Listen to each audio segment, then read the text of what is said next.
Apa itu hak kekayaan intelektual? Singkatnya yaitu HAKI atau hak kekayaan intelektual adalah hak eksklusif yang diberikan suatu hukum atau peraturan kepada seseorang atau kelompok orang yang karya ciptanya, yang mana HAKI ini merupakan hak untuk menikmati hasil dari kreativitas intelektual secara ekonomis. Pengaturan HKI, hak cipta adalah hak khusus bagi pencipta untuk mengumumkan atau memperbanyak ciptaannya, termasuk ciptaan yang dilindungi adalah ciptaan dalam bidang ilmu pengetahuan, sastra, dan seni. Hak kekayaan industri adalah hak yang mengatur segala sesuatu milik perindustrian, terutama yang mengatur perlindungan hukum. Kemudian, kita akan membahas mengenai pelanggaran kekayaan intelektual. Ada beberapa indikator pelanggaran hak kekayaan intelektual. Yang pertama, jika melakukan perbuatan terlarang terhadap hak kekayaan intelektual dan diancam undang-undang.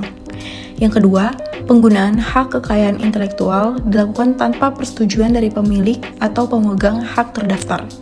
Yang ketiga, penggunaan hak kekayaan intelektual melampaui batasan ketentuan yang telah ditetapkan oleh undang-undang.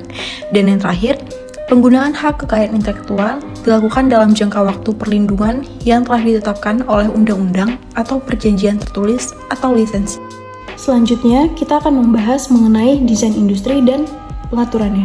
Definisi menurut Undang-Undang Nomor 31 Tahun 2000 mengenai desain industri yaitu adalah kreasi tentang bentuk, konfigurasi, atau komposisi garis atau warna, atau garis dan warna, atau gabungan daripadanya yang berbentuk 3 dimensi atau 2 dimensi yang memberikan kesan estetis dan dapat diwujudkan dalam pola 3 dimensi atau 2 dimensi serta dapat dipakai untuk menghasilkan suatu produk, barang, komoditas, industri, atau kerajinan tangan.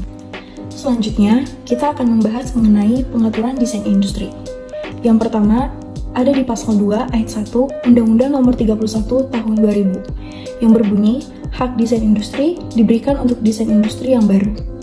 Perlindungan desain industri hanya diberikan untuk desain industri yang baru, yang artinya saat tanggal penerimaan permohonan pendaftarannya, desain tersebut tidak sama dengan yang sudah ada sebelumnya, meskipun terdapat kemiripan. Maksud dari pengungkapan sebelumnya adalah pengungkapan desain industri sebelum tanggal penerimaan, tanggal prioritas apabila permohonan diajukan dengan hak prioritas, dan telah diumumkan atau digunakan di Indonesia atau di luar negeri. Yang kedua, diatur dalam pasal 25 ayat 1 persetujuan TRIPS WTO, yang artinya bahwa untuk melihat ada atau tidaknya persamaan antara dua desain industri ini, haruslah melihat persamaan visual secara kasat mata. Apabila ada persamaan yang cukup signifikan pada desain yang sudah pernah diungkapkan sebelumnya atau desain terdaftar, maka desain tersebut dapat dinyatakan sebagai desain yang memiliki persamaan dan tidak baru. Selanjutnya, kita akan membahas mengenai pembatalan desain industri. Pembatalan pada desain industri yang telah terdaftar bisa dilakukan melalui dua cara. Yang pertama, berdasarkan permintaan pemegang hak. Desain industri terdaftar dapat dibatalkan oleh Dirjen Hak Kekayaan Intelektual atas permintaan tertulis yang diajukan oleh pemegang hak. Apabila desain industri tersebut telah dilisensikan, maka harus ada persetujuan tertulis dari penerima lisensi yang tercatat dalam daftar umum desain industri yang dilampirkan pada permintaan pembatalan pendaftaran tersebut. Jika tidak ada persetujuan, maka pembatalan tidak dapat dilakukan. Dan yang terakhir, yaitu berdasarkan gugatan atau putusan pengadilan. Gugatan pembatalan pendaftaran desain industri dapat diajukan oleh pihak yang berkepentingan dengan alasan yaitu syarat kebaruan dan atau bertentangan dengan peraturan perundang-undangan yang berlaku, ketertiban umum, agama, atau kesusilaan sebagaimana dimaksudkan dalam pasal 2 atau pasal 4 Undang-Undang Desain Industri kepada pengadilan niaga, dan putusan pengadilan niaga tersebut disampaikan kepada Dirjen Hak Kekayaan Intelektual paling lama 14 hari setelah tanggal putusan. Latar belakang. Tupperware adalah produk plastik bermutu yang berasal dari Amerika Serikat. Tupperware diproduksi di bawah bendera Dart Industries yang berpusat di Florida, Amerika Serikat.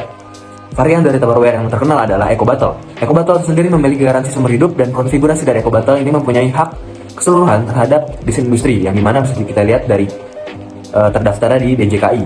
Lalu terdapat pula produk serupa yang juga terdaftar di DJKI, yaitu adalah BioLife. Kesamaan konfigurasi dari botol antara Eco Bottle Tupperware dan juga BioLife ini menjadikan pihak Tupperware ini menggugat dari distributor dari pihak BioLife, yaitu adalah PT Mitra Multimakmur, yang dimana dengan alasan terkait dengan konfigurasi bentuk botol yang dimiliki oleh BioLife. Hasil pembahasan terkait dengan yang pertama yaitu adalah bagaimana perlindungan hukum terkait hak desain industri yang dimiliki oleh Ecobattle.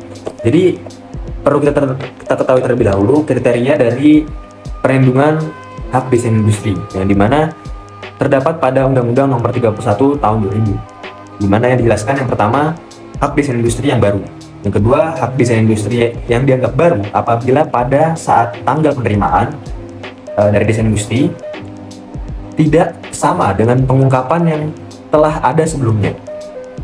Terus perlindungan itu diberikan secara preventif dan juga represif. Preventif di sini adalah dengan cara pendaftaran. Terus represif di sini adalah terkait dengan sanksi apabila terjadi pelanggaran terkait hak desain industri. Baik, kita masuk ke hasil pembahasan ke poin kedua, bagaimana jika akibat hukum terdapat kesamaan antara dua desain industri antara BioLife dengan Tupperware. Lalu di sini kelompok kami ingin concern ke pasal 9 ayat 1 junto pasal 46 ayat 1. Sebenarnya jika kita menelik lebih jauh kasus ini antara Tupperware dan BioLife terdapat bermula dari seorang distributor yang bernama Mariana dan 5 orang temannya yang mengedarkan berupa botol barong minum dengan mengusung konsep Eco Bottle yang dimana memiliki konfigurasi yang sama dengan kemiripan dengan produk Tupperware. Karena hal itu Tupperware menggugat dari Mariana dan kawan-kawan menggunakan kegugatan ke pengadilan negeri dengan 7 petitum. Namun Hakim PN Semarang tidak menerima gugatan tersebut karena pertimbangan bahwa gugatannya semacam prematur. Kemudian Mahkamah Agung mau mengoreksi putusan PN tingkat kasasi. Terdapat 2 kesimpulan yang kami hasilkan dari kasus ini. Pertama, perlindungan desain industri telah diberikan oleh negara Republik Indonesia sebagaimana yang telah diatur dalam beberapa pasal. Dan terdapat 2 penyelesaian, yaitu penggugatan oleh pemilik dan ke pengadilan. Lalu ke kesimpulan kedua, akibat hukum yang dapat di sini yaitu si Mariana telah digugat oleh pihak Tupperware karena telah mengakibatkan kerugian ke pihak Tupperware dari imaterial dan material. Terima kasih.